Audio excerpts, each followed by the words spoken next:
On today's Tech Tuesday, I want to talk about the fundamental skill set you need to break into the technology sector. And let me tell you right now, it's not what you think it is. Okay, the reason I say it's not what you think it is because a lot of times the first thing you'll start studying, or the first place people want to go, is towards networking. Oh, go get your CCNA. That's a perfectly valid thing. There's nothing wrong with that, but that's not my experience. I don't know much about networking as far as to that level. And so I don't want to guide you down a path I myself haven't gone down. I used to say the fundamental skill you need to get into tech was Linux. Linux was the foundation from which you're going to build everything. But I'm going to add one caveat to that. I'm going to put it under systems administration. So you need to know some Windows systems administration, I think. One, it's not going to hurt you, especially if you're really just starting out and you're trying to land those help desk jobs or those support jobs. Knowing Windows is going to be really your most common job requirement, I believe. So that's going to just help a lot. Now, when I got my first Linux sysadmin role, I was actually working in Active Directory and some other Windows type things. You're going to be in Windows environments, etc. So learn a little bit of Windows. I would say treat it kind of like your networking and your programming, right? Learn enough about networking to pass interviews, to troubleshoot, to get your job done. So you're going to know about DNS and the trace route and ping, and you're going to know the basics, right? Know enough about programming to get some stuff done, but you do not have to be an expert in these categories to not just get jobs, but get very good jobs. I always told people, look, it's like, as far as being a developer, I'm not that good, but I always get jobs that are like, hey, Python required, right? I get jobs that have said master's degree required too. So we play a little loose in the industry. But I'm definitely going to say learn Linux administration. Now you might be thinking, well, okay, systems administration, we got Mac administration, we've got AIX, we've got BSD. Again, no harm in learning those. A lot of companies have a Mac environment, so you might be using something like Jamf is what they call it to manage Macs, but I don't know anything about Mac administration.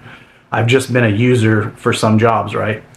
And then BSD, that is so niche down. I mean, if you learn it, that's awesome. That'd be great for building your own stuff, or if you're interested in security and things like that, or just, I don't know. BSD is great. I love it. I've got that big fat BSD book over there. But learn Linux. That's your foundation. And when we look at system administration, right, we're talking about the operating system. And so even if you want to be a developer later on, or DBA, or whatever the case is, well, you still need to understand the operating system that you're building on. It's going to just make you that much better. But like I said, Linux is where I started. Even to this day, right? Like if I'm telling you to learn Windows System Administration, I can't really point you to a place to go learn like I can with Linux, right? I would say check out Udemy.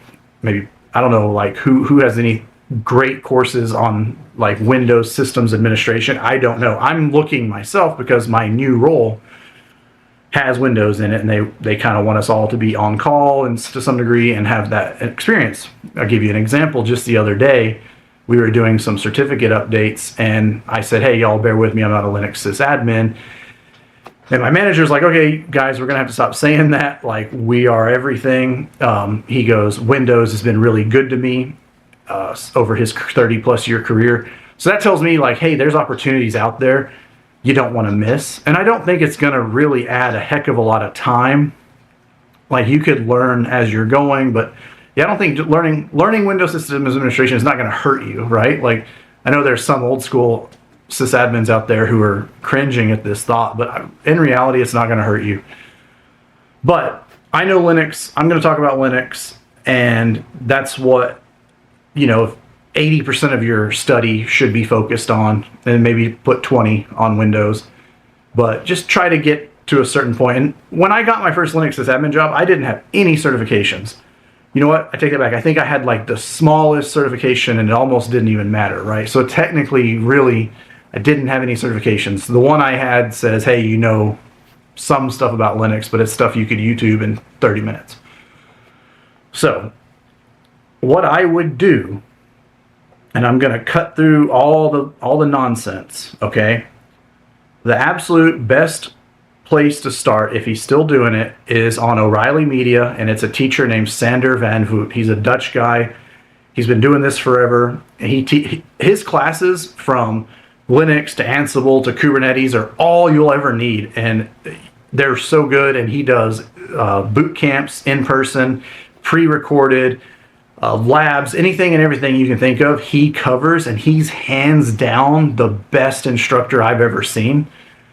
I'm not affiliated or making any money by telling you that. I am guiding you towards, like, if you want to become a great Linux sysadmin, Kubernetes engineer, Ansible guy, this is where you go. O'Reilly Media, I think they're like $50 a month. Again, I'm not affiliated with them. And then you just sign up for the boot camp, and it's great. Now, another route is, used to be Linux Academy, now it's Pluralsight. So when I got my first tech support job, I was in over my head. I didn't know what I was doing. And it was a Linux environment, and I just didn't know anything. I really didn't. But I bought this book on Red Hat Systems Administration Certification for like Red Hat version 5, I want to say. And just going through the book helped a ton. I did a Gentoo install back in the old days when it was from like a minimal ISO. I had no clue what I was doing, but I got it to boot. I got it to connect to the internet. Some of the older kids, right? They told me, hey, that's a major victory. That's a big deal. It used to be kind of a rite of passage, and I think that's fallen off. I don't even know if you can do that anymore. But anyway, back in the old days, that's what you did. I went to Linux Academy next because I was just having a hard time learning from the book. It's just for whatever reason, I have a hard time learning from books. But when I got onto Linux Academy, which, like I said, no longer exists in its pure form, it was like overnight. Like I have mentioned in other videos, I came in and I just closed 100 tickets in like the next day after I felt like I had really gotten my feet under me. So Linux Academy became A Cloud Guru, and now A Cloud Guru is Pluralsight. And they not only teach Linux, but they teach cloud, and they teach all the automation. They teach Kubernetes. And I'm not affiliated with these guys, just giving you the two best resources I've ever found. Because a lot of advice you'll get is, oh, just put Linux on an old server or an old laptop and start playing with it. I did that. And it's like, without direction, without purpose, you have nowhere to go.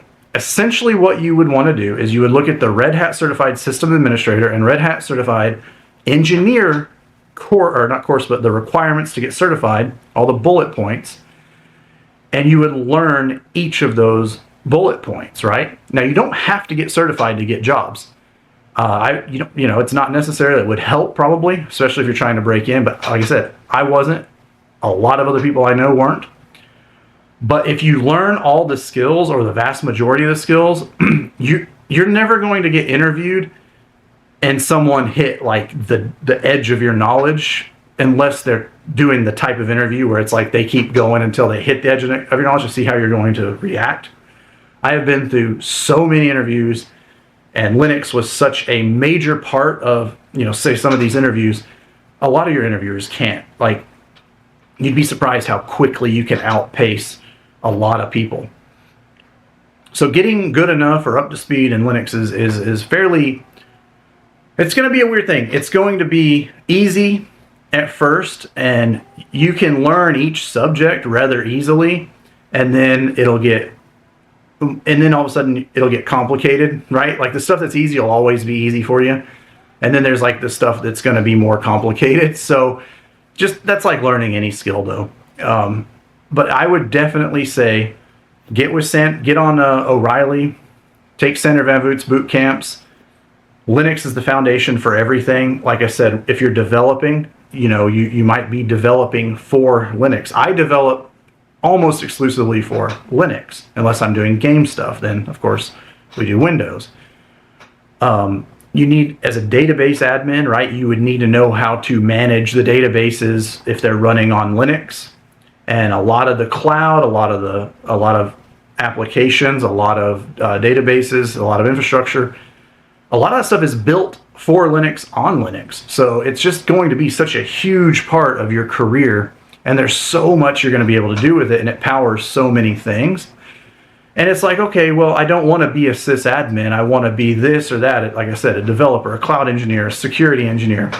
Well, it's always going to be that foundation. Systems administration, and specifically Linux, are the foundation. Everything comes from there, at least in the career path I've chosen. So learn Linux, go through, find out all the requirements for the Red Hat, to be a Red Hat certified engineer, and just start working on them. Start doing the things, man. Do the tasks. Do whatever the request is. But get some guidance. Get hooked up with a course or something like that. That's what I would recommend. So you have a place to go and a place to measure. And then do the projects, like people say. Have some projects that you can maybe talk about or show or whatever. And even try your best to simulate break fixes, because the most important skill outside of like, hey, you know, Ansible, Linux, is troubleshooting and detective work. So like 75% of the job is detective work and troubleshooting, I would say, or trying to figure out how to make things work, right? You're literally engineering. So I would put some time into that. For me, you know, Linux, like I said, when I got that tech support job, I smashed tickets. From there, I got a promotion. I went from $13 an hour to $15 an hour. I moved over to operations. Operations was insane. I learned about Tomcat and these super complicated backends for the lottery. It was a lot, and how to support hundreds of units, thousands of units in the field, things like that. Then I got my sysadmin job, and I was so excited because I knew all this stuff about Linux. And then they went in there and like, oh yeah, we're going to Ansibleize everything. Okay, whole new skill. So you may want to learn about some of the tools that kind of complement Linux, like Ansible and Terraform and things like that, that you're probably going to be using if you take the infrastructure route or the cloud engineer route, right? So after I got my sysadmin job, I went to a data engineer role where they said, look, we don't care. We want a strong Linux foundation, even though it was databases, because all the databases run on Linux. When you're a cloud engineer, you have to know Linux, because so much cloud infrastructure, even if you're working in Azure, is going to be running on some sort of Linux virtual machine or whatever. So Linux is so important, and I can definitely deep dive a lot further into this subject. But I want to give people are like, oh, I want to break into tech. What do I do? Do I take a coding course? Do I take a networking course? Well, the way I did it was through Linux and then growing from wherever Linux took me. So it worked for me. I went from 0 to multi six figures, right? Went from no experience to senior. So Linux served me well. Linux has served many other people well.